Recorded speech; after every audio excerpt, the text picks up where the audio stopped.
안녕하세요. 한 주간 평안하게 잘 지내셨습니까?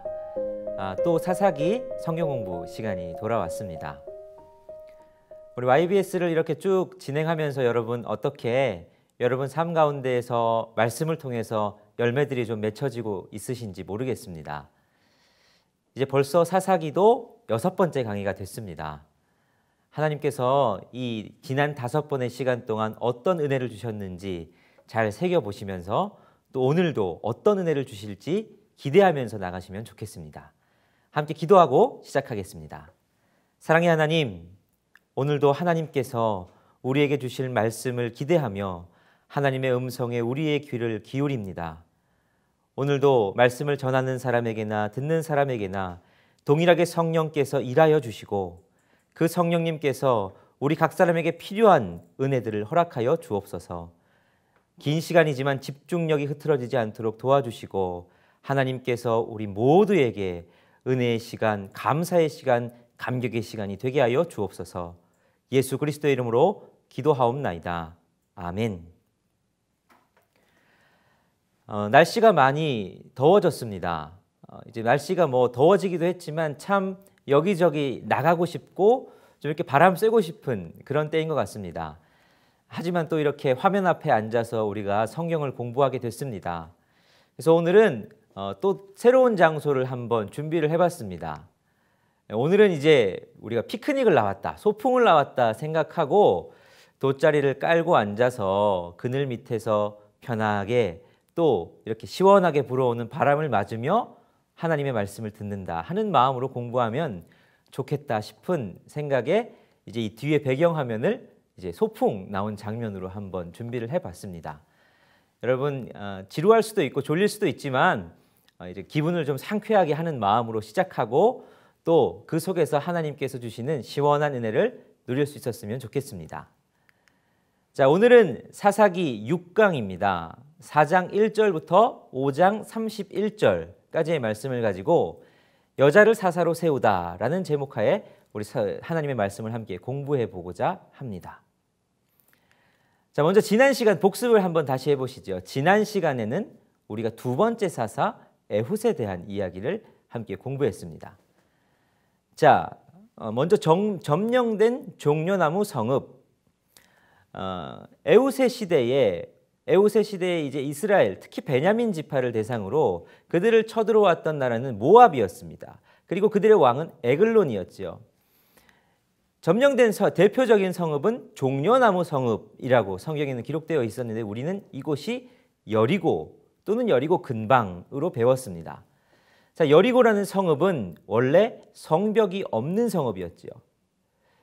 이스라엘 백성이 첫 가나안 서편을 점령해 들어가면서 하나님께서 특별한 은혜로 여리고성을 점령하게 해주셨고 그때부터 여리고성의 성벽은 여호와로 말미암아 무너진 채로 다시 쌓아오르지 못하도록 하셨습니다.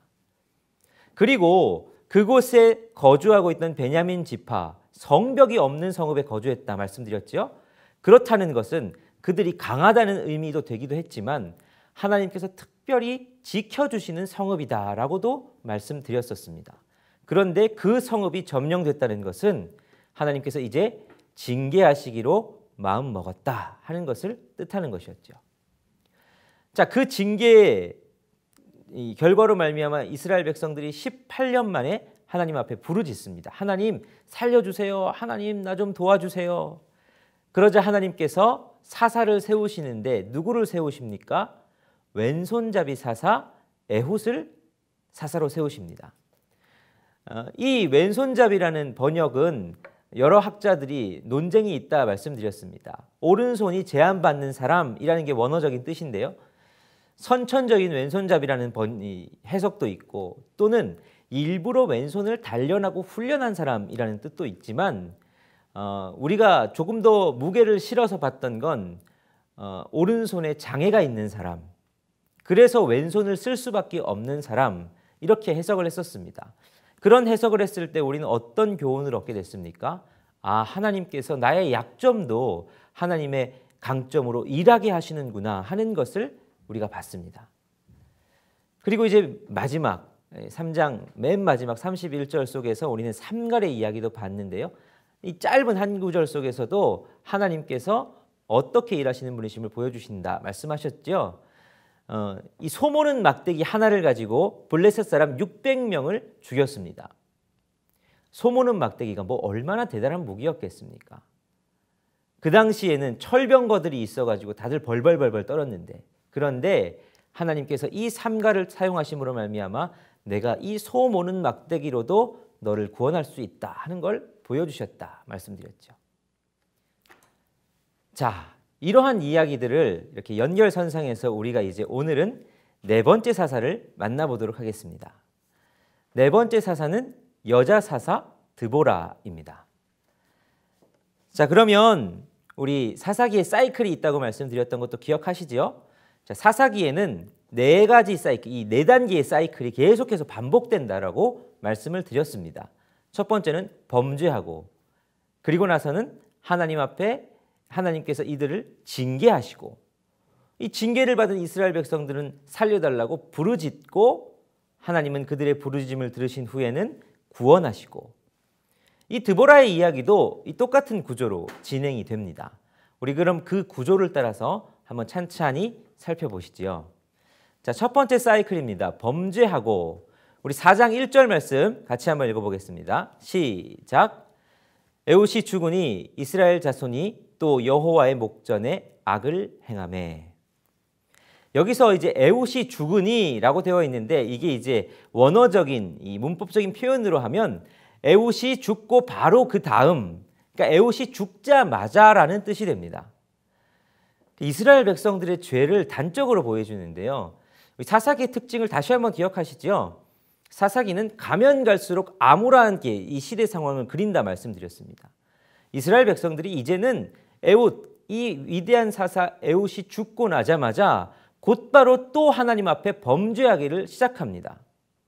그리고 이제 또 여호와의 목전에 악을 행하매, 지난 시간에도 이 또의 의미를 우리가 봤는데 반복의 의미와 함께 증가의 의미도 함께 있다라고 말씀드렸습니다. 그러니까 이스라엘 백성들이 더 급하게, 더 심하게 하나님 앞에서 하나님을 버리고 여호와의 목전에서 악을 행하기 시작했다라고 하는 것이죠. 이게 이제 드보라가 활약하게 될 시대의 범죄의 모습입니다. 자, 이들이 범죄하자 하나님께서 어떻게 하십니까? 징계하시죠. 이 징계의 내용이 2절, 3절에 나와 있습니다. 같이 읽겠습니다. 시작. 여호와께서 하솔에서 통치하는 가나안 왕 야빈의 손에 그들을 파셨으니 그의 군대 장관은 하로셋 학고임에 거주하는 시스라요. 야빗 왕은 철병거 900대가 있어 20년 동안 이스라엘 자손을 심히 학대했으므로 이스라엘 자손이 여호와께 부르짖었더라. 자, 여호와께서 하솔에서 통치하는 가나안 왕 야빈의 손에 그들을 파셨다라고 말합니다. 자, 이제 이 표현에서 우리가 보면 알 수 있듯이 이 하솔에서 통치하는 가나안 왕 야빈이 그가 강하여져서 이스라엘을 점령했다. 이게 우리가 보는 시선일 수 있습니다. 이스라엘 백성들은 그렇게 볼 수 있죠. 저 사람들이 너무 강하게 우리를 밀고 와서 우리가 점령당했다. 우리가 침범당했다라고 생각할 수 있는데, 사사기의 저자는 분명하게 어떻게 기록하냐면 하나님, 여호와 하나님께서 이스라엘을 그들의 손에 파셨다라고 말합니다. 이거는 하나님의 관점으로 봤을 때는 가나안이 강하게 되어서 이스라엘이 약하게 되어서 이런 원인이 아닌 거죠. 하나님께서 이스라엘의 악함을 보고 징계하기 위해서 그들을 파셨다. 이걸 이제 우리는 신학적으로는 구속사적인 관점이다 이렇게 말합니다. 하나님께서 하나님의 백성에게 이제 하나님의 뜻을 이루시기 위해서 행하셨다. 역사를 하나님이 이끌어가고 계신다 하는 것을 보여주는 거죠. 자, 그러면 여기서 보면 하솔에서 통치하는 이라고 하는데요. 이 하솔이라는 지역이 어디냐? 우리 지도를 한번 보시죠.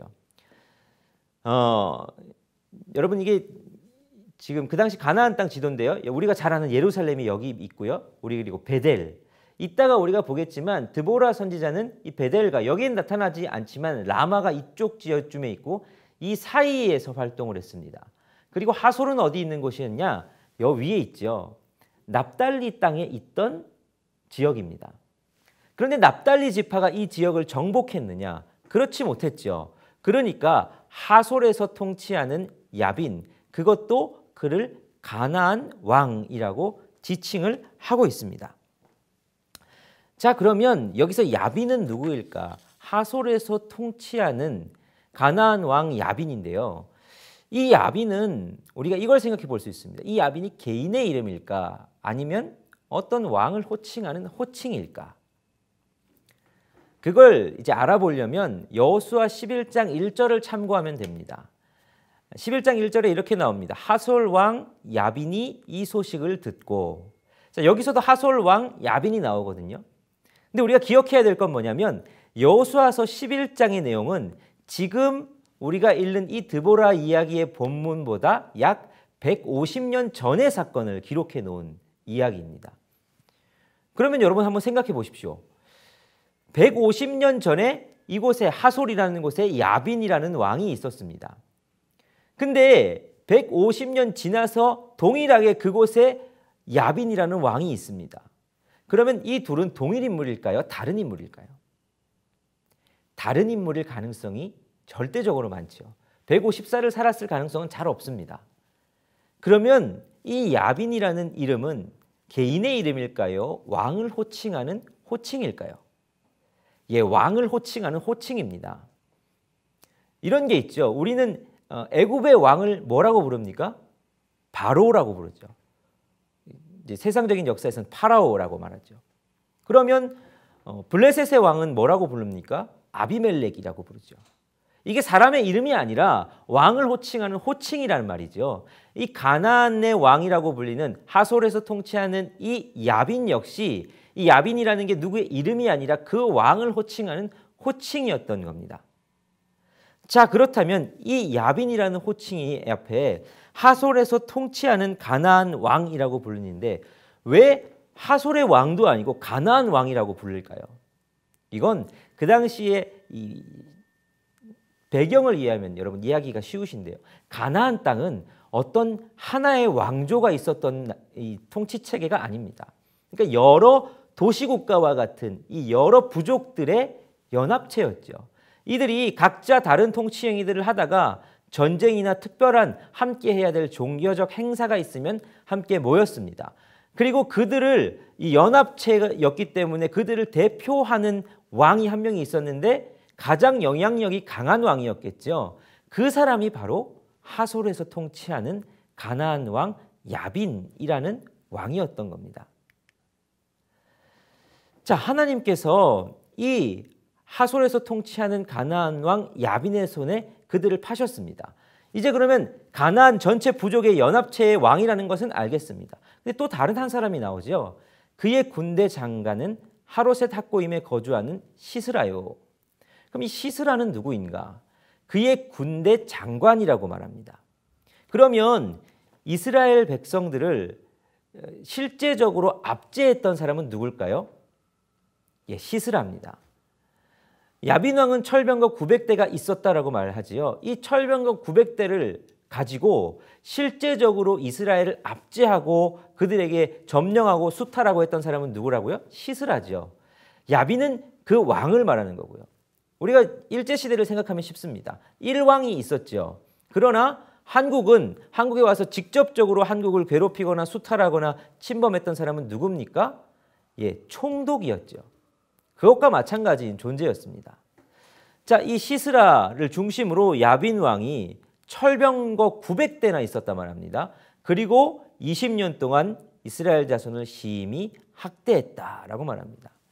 여기서 심히 학대였으므로 이거의 히브리어는 라하츠입니다. 이 뜻이 뭐냐면 비틀어 짜답니다. 마치 빨래를 비틀어 짜듯이 또는 포도주 틀에 포도를 넣고 그 즙을 짜내어 내듯이 이게 그걸 상징하는 단어거든요. 그러니까 이스라엘 백성들이 얼마나 심하게 학대를 당했느냐 하는 것을 이 원어적인 의미에서 조금이나마 추론해 볼 수 있죠. 얼마 동안 학대를 당했다고 합니까? 20년 동안이나 학대를 당했다고 합니다. 자, 온니엘의 때를 기억하십니까? 온니엘은 몇 년이었습니까? 8년이었습니다. 그러면 에훗의 때는 몇 년이었는지 기억하십니까? 18년이었습니다. 그런데 이 드보라의 때, 드보라가 사사로 세워지기 전에 이스라엘은 몇 년 동안이나 심히 학대를 받았다고요? 20년 동안. 이것도 가면 갈수록 증가되는 것이 여러분 보이시죠? 이거 완악해지는 것이 증가되는 겁니다. 8년만 해도 긴데 18년 또 너무너무 긴데 그것보다 더 가서 20년 동안 어떻게 했다고요? 20년 동안 부르짖질 않았던 겁니다. 계속해서 말씀드리죠. 여기서의 부르짖다의 부르짖음, 이제 세 번째 사이클에서 부르짖음인데요. 부르짖기는 부르짖었는데 이 부르짖음이 어떤 부르짖음이라고요? 회개라고 말씀드렸습니까? 아니라고 말씀드렸죠. 그죠? 하나님 살려주세요. 하나님 나 죽을 것 같아요. 이런 부르짖음입니다. 이제서야 겨우 하나님을 찾은 겁니다. 20년 동안 쥐어 짜이듯이 고난을 당하는데 그들의 완악함이 더 심해져서 20년 동안 하나님 앞에 부르짖는 사람조차 없었더라 하는 것을 말해주는 것이죠. 늘 매번의 사사가 세워질 때마다 여러분들도 공감하지 않으십니까? 이제는 좀 하나님이 안 들어주시면 정신을 차리지 않을까 싶은데 부르짖었더라 다음에 바로 나오는 내용이 뭡니까? 이제 바로 나오는 내용은 구원하고입니다. 그걸 들으시자마자 하나님께서 이제 사사를 세우십니다. 우리 4절 5절 같이 한번 읽어보시죠. 시작. 그때 랍비돗의 아내 여선지자 드보라가 이스라엘의 사사가 되었는데 그는 에브라임 산지 라마와 베델 사이 드보라의 종려나무 아래에 거주하였고 이스라엘 자손은 그에게 나아가 재판을 받았더라. 자, 누구를 선지자로 세우십니까? 누구를 사사로 세우십니까? 드보라입니다. 그런데 랍비돗의 아내, 여기서 알 수 있죠. 드보라는 여자구나. 자, 여러분, 하나님께서 왜 하필 여자를 구원자로 세우셨을까요?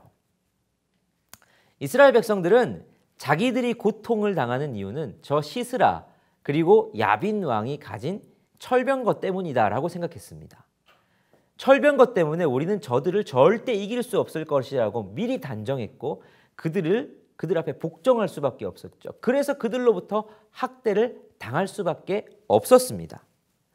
그런데 하나님께서는 이제 이 사사를 세우심을 통해서 가르쳐주고 싶으셨던 것이 있으셨지요.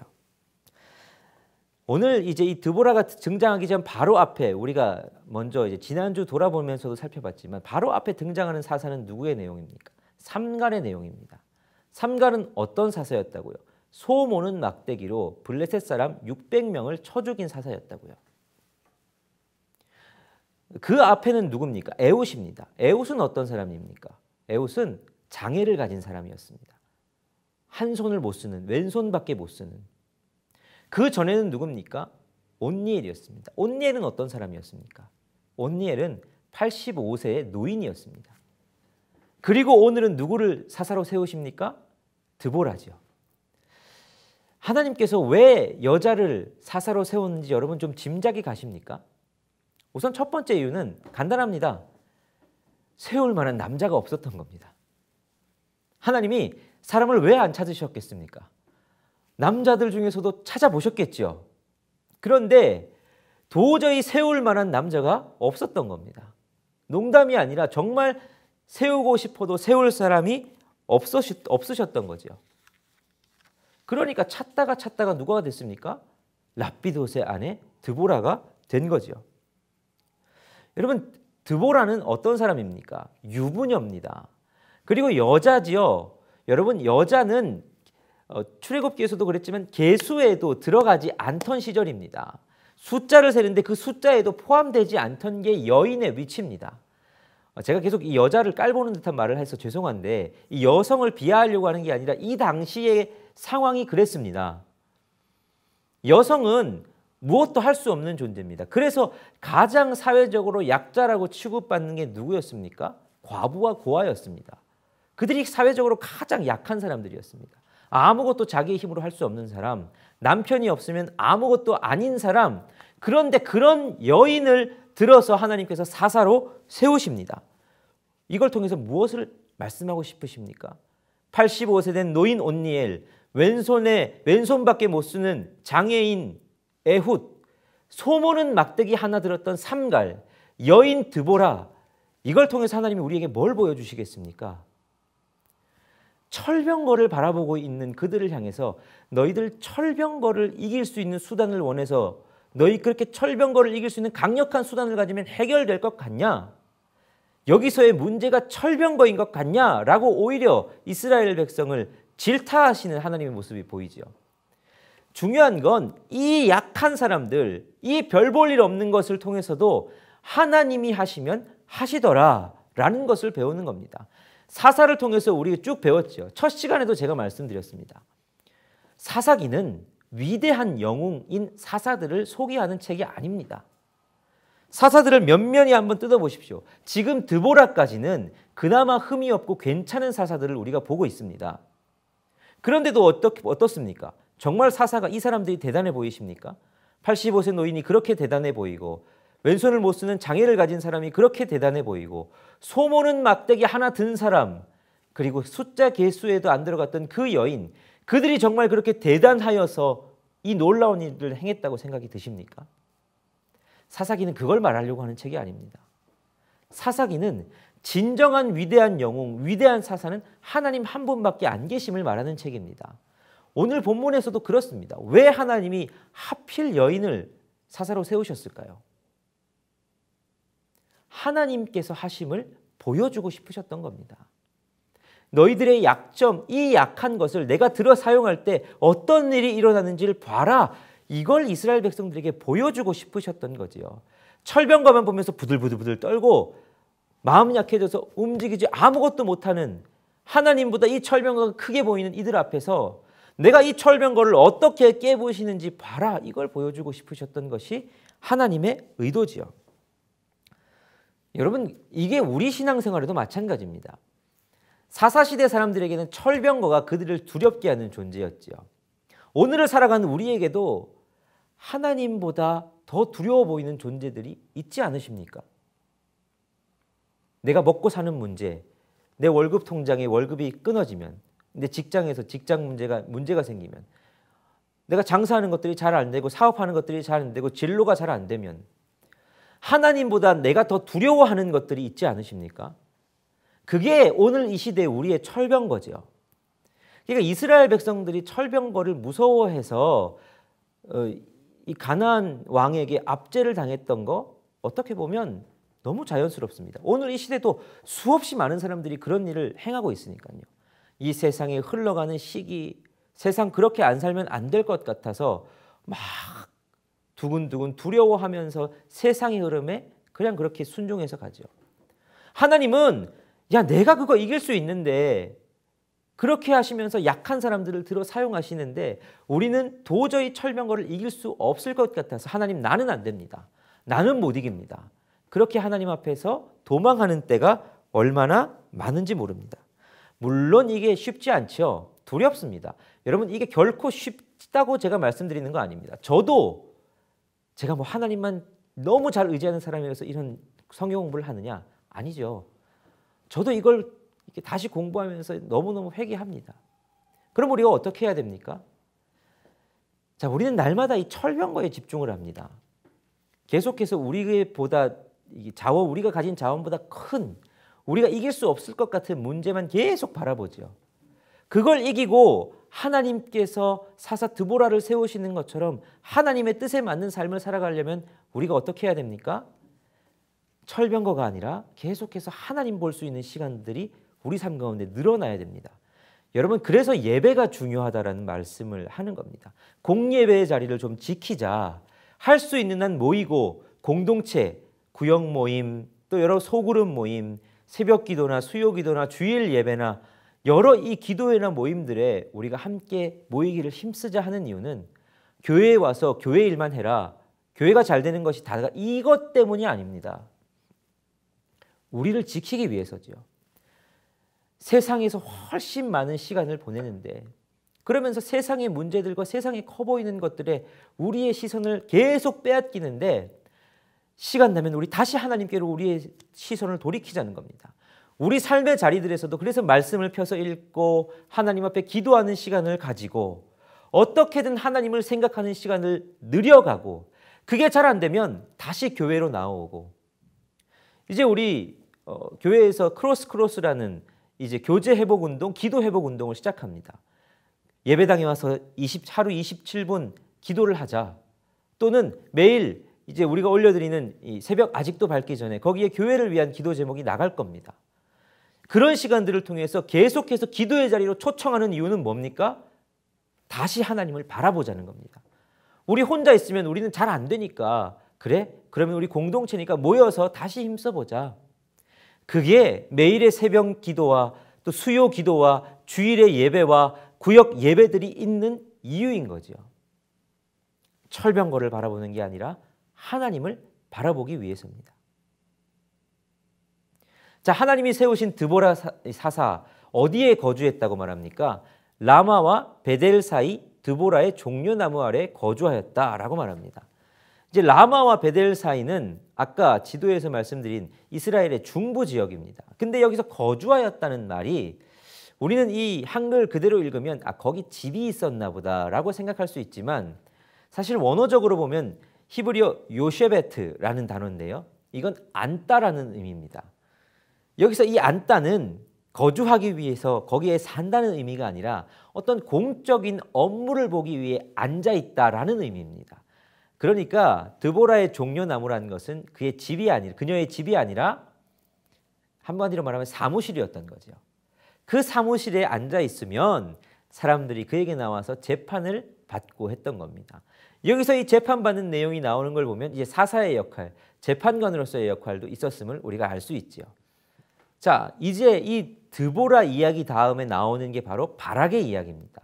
드보라는 자신이 직접 나아가서 자신이 칼을 들고 하는 것이 아니라 자신을 대신해 나아갈 수 있는 사람을 한 사람 세웁니다. 그게 누구냐? 바로 바락입니다. 바락에 대한 이야기가 사사기 이제 4장 6절부터 7절에 처음 나오는데요.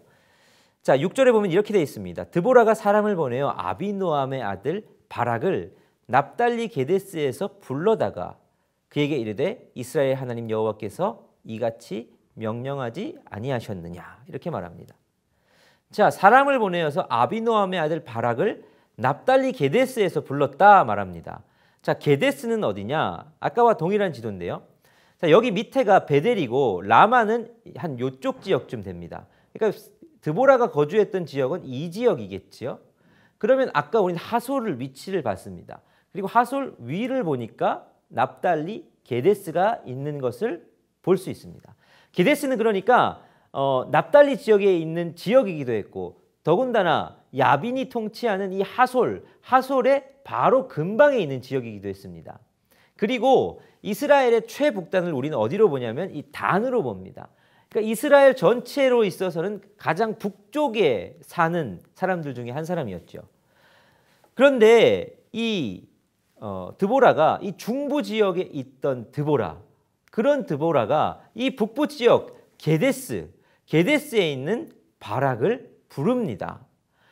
그리고는 말을 하지요. 근데 왜 하필 이렇게 멀리 있는 바락을 불렀을까요? 여러분, 이거 거리가 꽤 됩니다. 근데 왜 하필 이렇게 멀리 있는 게데스에 있는 바락을 불렀느냐? 지도를 보면 알 수 있지요. 하솔과 가장 가까운 지역 중에 하나다 보니까 어땠겠습니까? 가장 심하게 압제를 받는 지역에 있는 사람 중에 한 사람이었죠. 그러니까 아마 이 납달리 지역이 유독 강한 그런 억압을 받았을 테니까 바락을 불렀을 것이다. 학자들은 그렇게 추정을 합니다. 자, 그런 드보라가 이제 불러서 뭐라고 말씀하십니까? 이르되 이스라엘의 하나님 여호와께서 이같이 명령하지 아니하셨느냐. 여기서 뉘앙스를 보면 바락이 지금 처음 하나님의 부름을 받는가 하는 의문이 들죠. 하나님 여호와께서 이같이 명령하지 아니하셨느냐라고 말하죠. 이미 했던 과거의 이야기를 합니다. 그걸로 봐서 바락이 지금 이 부름을 처음 받았던 것이 아니라는 것을 알 수 있습니다. 그런데 왜 바락이 또 부름을 받았을까요? 응답하지 않으니까요. 왜 응답하지 않았을까요? 바락은 여전히 철병거가 무서운 겁니다. 그런 바락을 불러서 이제 드보라가 어떻게 하냐면 하나님께서 미리 알려주신 지혜로 군사 전략까지도 미리 얘기해 줍니다. 자, 군사 전략을 한번 보시죠. 너는 납달리 자손과 스불론 자손 10,000명을 거느리고 다볼산으로 가라. 내가 야빈의 군대 장관 시스라와 그의 병거들과 그의 무리를 기손강으로 이끌어 내게 이르게 하고 그를 내 손에 넘겨주리라 하셨느니라. 자, 여러분 여기서 보면 이제 군사 작전이 나오는데요. 여러분 이 작전 그냥 들어서는 이게 뭔 말이야 하시겠죠? 지도를 한번 같이 보시면서 이해를 해보시죠. 자, 이 게데스에 있는 바락에게 너는 납달리 지파와 스불론 지파, 여기서 몇 명이라고요? 10,000명을 거느리고, 10,000명이라면 꽤 사람들이 되겠죠. 납달리 지파, 스불론 지파에서 모여들어서 10,000명이라는 사람을 데리고 어디로 가라고 합니까? 다볼산으로 가라고 합니다. 쭉 내려와서 다볼산으로 가서 여기서 있으라고 하지요. 그러면 드보라는 또 어떤 작전을 세웠느냐? 시스라의 군대를 어디로 유인하겠다라고 말하냐면 기손강으로 유인하겠다라고 말합니다. 이게 기손강이 이렇게 이제 여기는 하류가 될 테고요. 상류가 되겠죠. 이쪽으로 기손강으로 시스라의 군대를 유인하겠다라고 말합니다.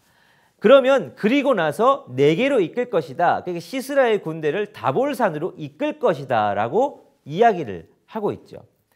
자, 이 작전을 보면 여러분 이게 꽤 괜찮은 작전입니다. 그 당시의 지형을 이해하면 괜찮은데요. 자, 시스라의 군대는 무슨 강력한 무기가 있었습니까? 철병거가 900대나 있었습니다. 그전에도 설명을 드렸지만 철병거는 어디서 유용한 그런 무기입니까? 평지에서 세차게 달려와서 여기저기를 휘저 놓을 수 있는 아주 유용한 무기죠. 여기 있는 기손강은 우리가 강이라고 그래서 막 강이 늘 흐르는 강일 것 같지만 사실 간헐천입니다. 와디라고 부르는 것이죠. 여러분 와디라는 게 뭐냐면 평상시에는 그냥 평지 같아 보입니다. 아무것도 없는 그냥 땅 같아 보이는데 간헐천, 비가 오기만 하면 갑자기 물이 불어납니다. 갑자기 어디선지 모르게 물이 불어나서 강이 되어버리죠. 제가 사실 이거 동영상을 좀 같이 보려고 했는데 이게 유튜브 저작권에 걸릴까 봐 그걸 실지는 못했습니다. 그래서 여러분 구글이나 이런 데 가셔서 와디 동영상 이렇게 치면 여러분 그 동영상을 보실 수 있을 겁니다. 가서 보시면 갑자기 물이 내려와서 사람들이 막 피할 새도 없이 그냥 물이 밀려닥치는 걸 볼 수 있습니다. 간헐천이라는 건 그런 곳입니다. 그러니까 평상시는 평지 같은 곳이니까 이 기손강이라고 해도 그곳은 철병거가 다니기 좋은 곳이지요. 자, 그런데 이들을 어디로 유인한다고요? 다볼산으로 유인한다고 합니다. 산은 어떻습니까? 철병거가 다니기 좋습니까? 아니지요. 철병거가 소용이 없지요. 그러니까 기손강에서 그들과 싸우는 척하고 패하는 척하면서 후퇴를 하는 겁니다. 그러면 그들이 따라오겠죠. 그러면 다볼산에서 바락이 매복해 있다가 시스라의 군대를 격파해라. 이런 작전을 지금 세워준 겁니다. 여러분 어떻습니까? 괜찮은 작전이죠? 매복 작전. 승산이 있을 것 같습니다. 자, 그런데 어떻게 바락이 반응을 합니까? 8절에 보니까 바락이 그에게 이르되 만일 당신이 나와 함께 가면 내가 가려니와 만일 당신이 나와 함께 가지 아니하면 나도 가지 아니하겠노라. 이렇게 말합니다. 괜찮은 작전을 들었는데도 바락이 선뜻 움직이지를 않습니다. 왜 그럴까요? 철병거가 무섭기 때문입니다.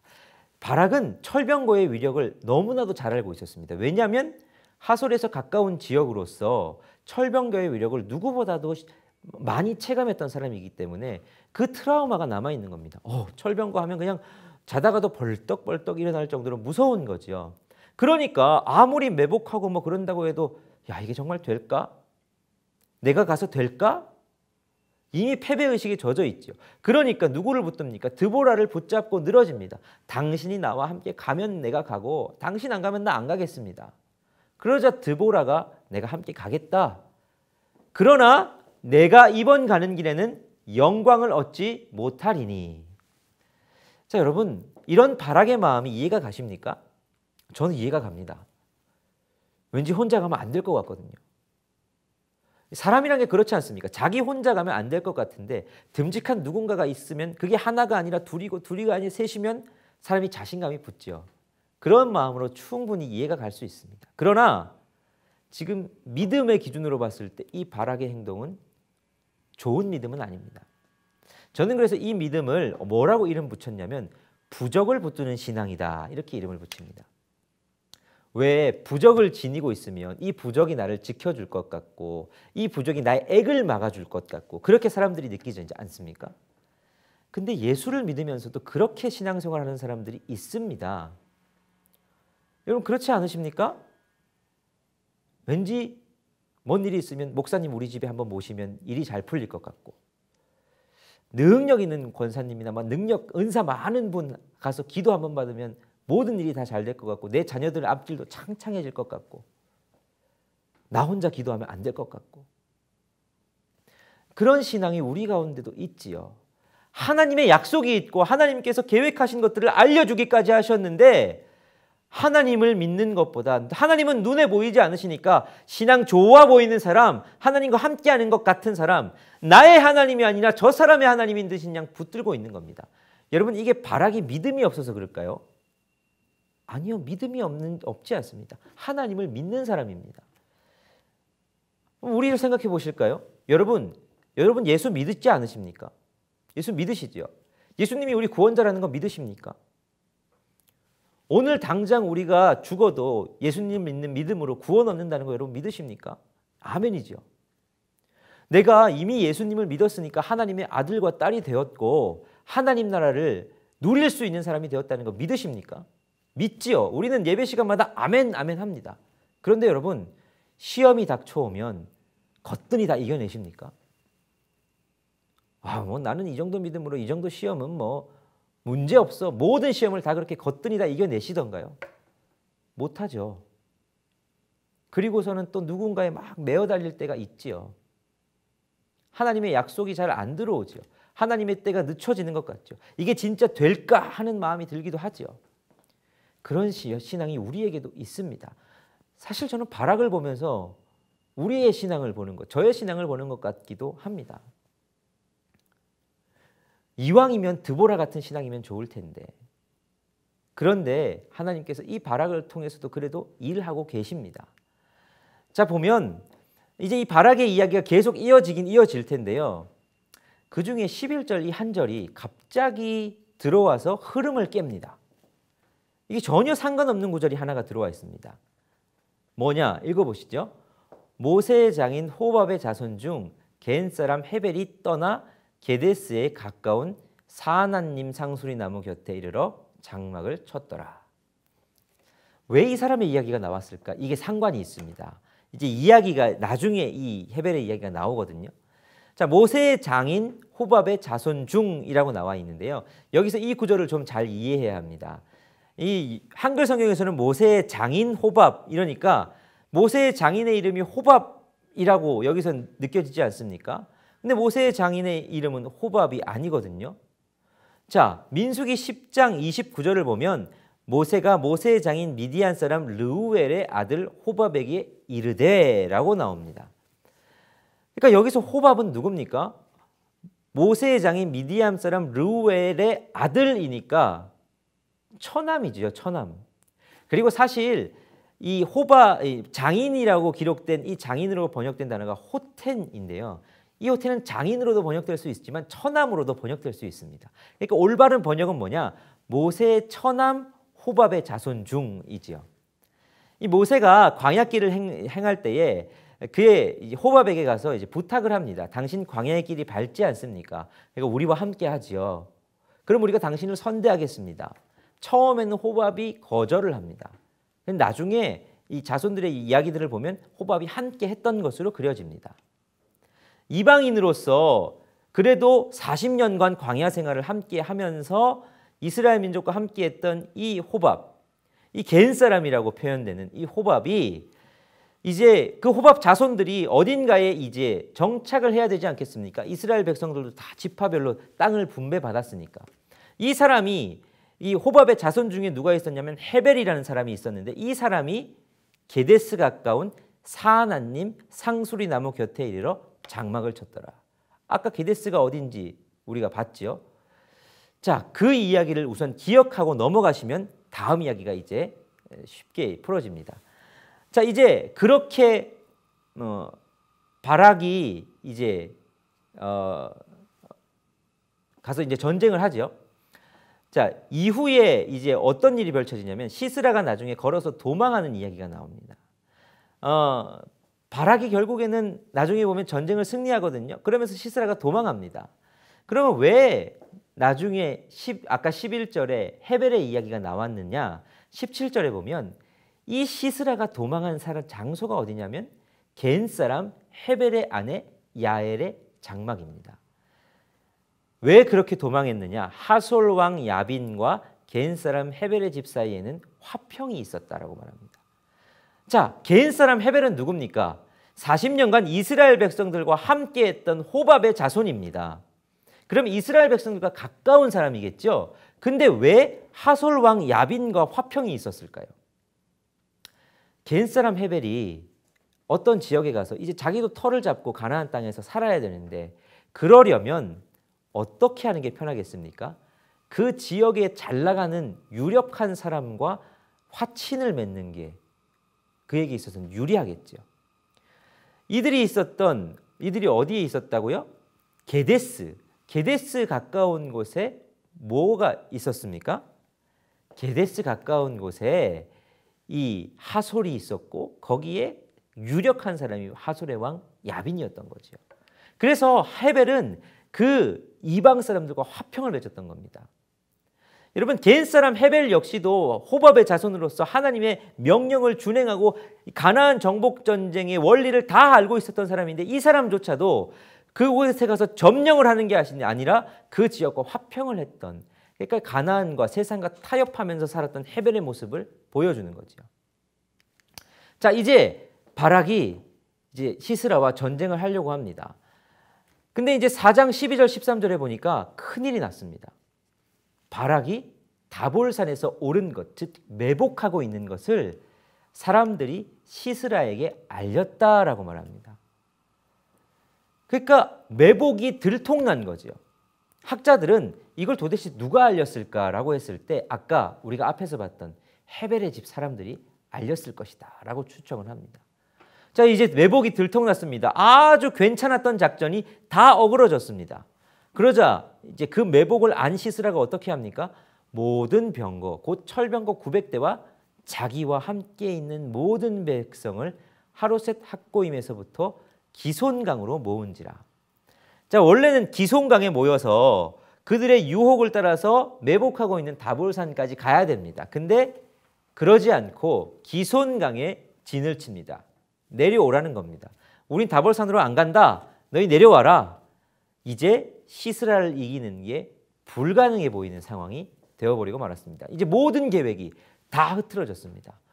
아니, 하나님께서 계획하시고 이 드보라를 통해서 알려주신 계획인데 하나님 어떻게 이럴 수 있습니까? 이런 상황이 됐죠. 하나님 이제 어떻게 합니까? 나 하나님 하나 믿고 지금 이 판을 벌였는데 이거 어떻게 합니까?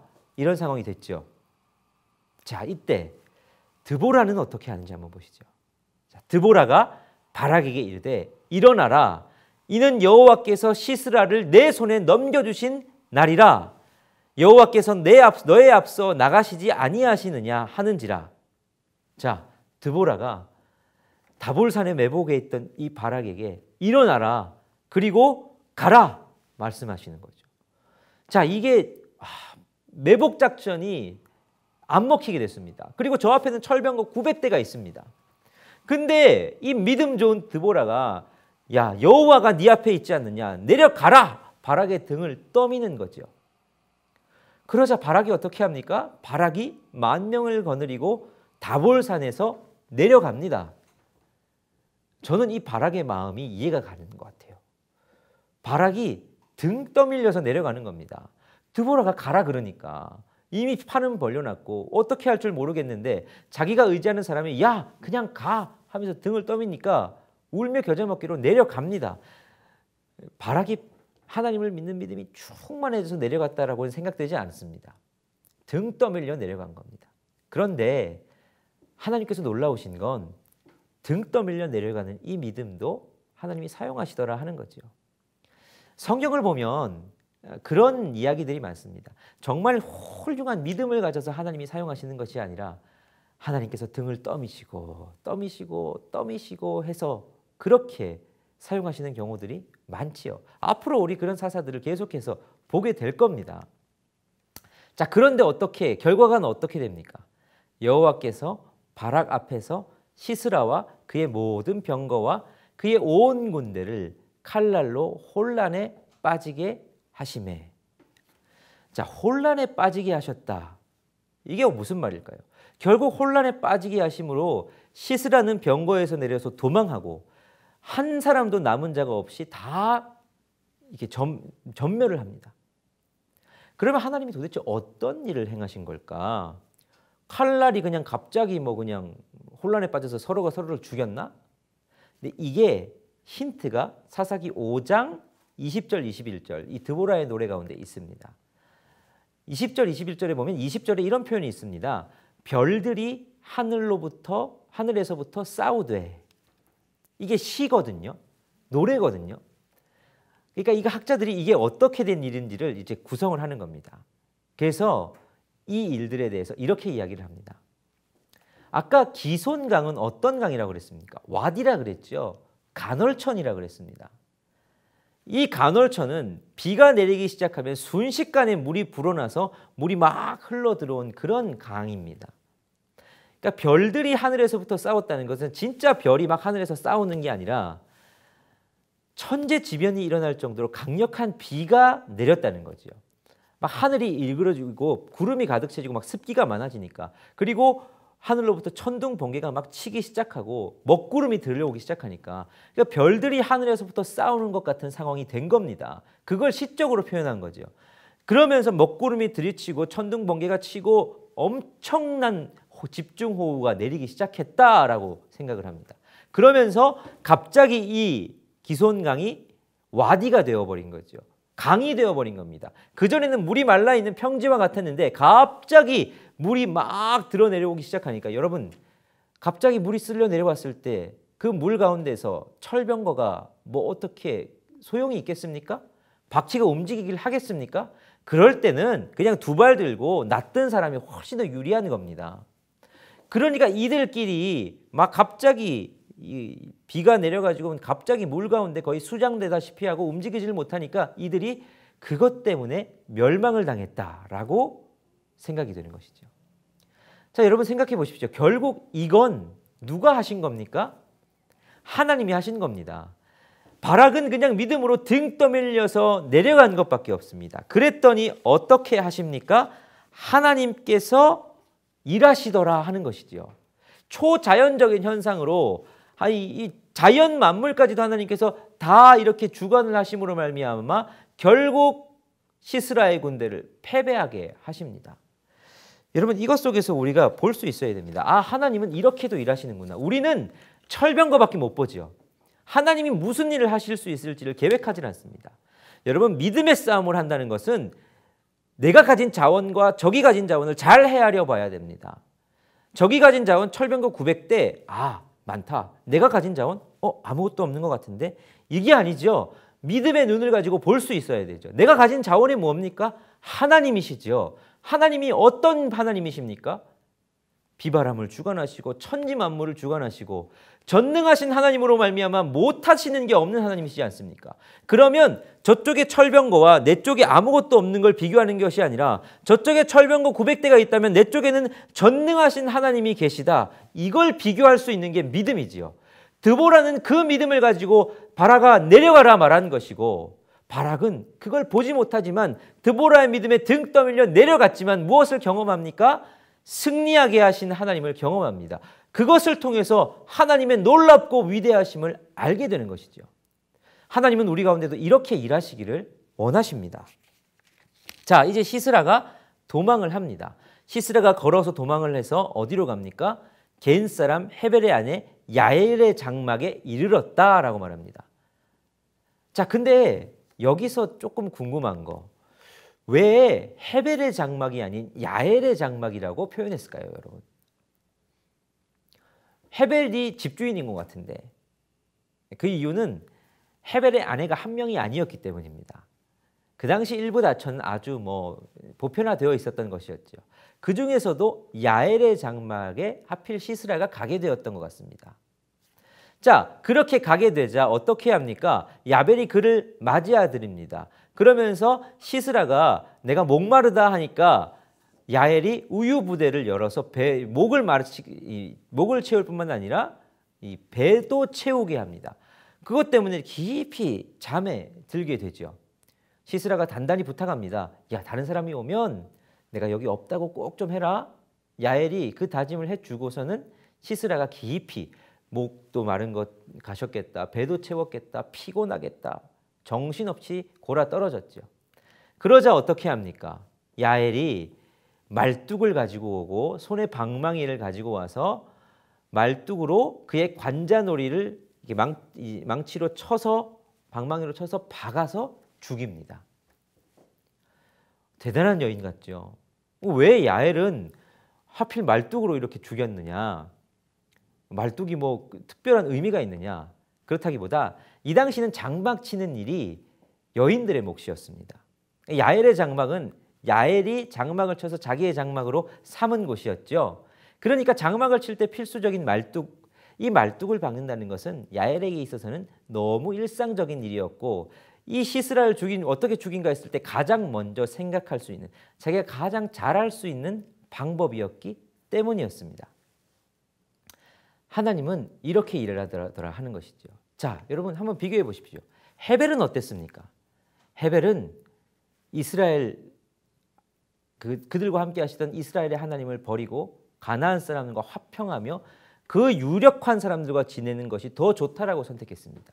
그러나 반면 야엘은 어땠습니까? 야엘은 그 시스라를 숨겨주는 척하면서 이 시스라를 죽입니다. 왜요?